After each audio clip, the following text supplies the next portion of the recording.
What is framework in Java? Framework is a set of classes and interfaces which provide a ready-made architecture and works on predefined algorithm in order to simplify the development. What is collection? Collection represents a group of objects. Example. What is collection framework in Java? The collection framework, introduced in JDK 1.2, represents a unified architecture for storing and manipulating a group of objects.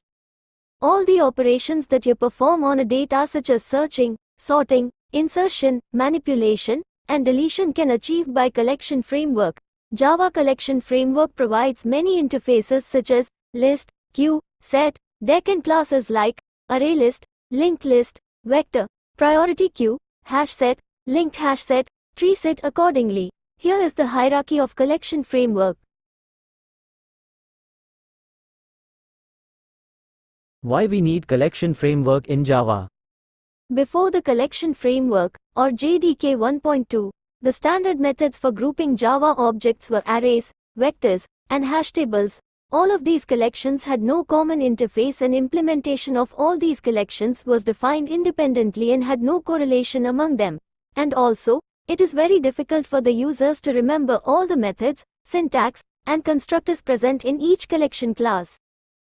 What are the advantages of the Java collection framework? The following are the advantages of the collection framework. Consistent API. The API has a basic set of interfaces like collection, set, list, or map.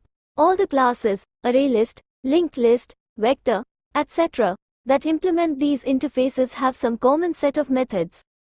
Reduces programming effort. A programmer doesn't have to worry about the design of the collection, but rather he can focus on its best use in his program.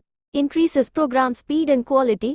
The programmer need not think of the best implementation of a specific data structure.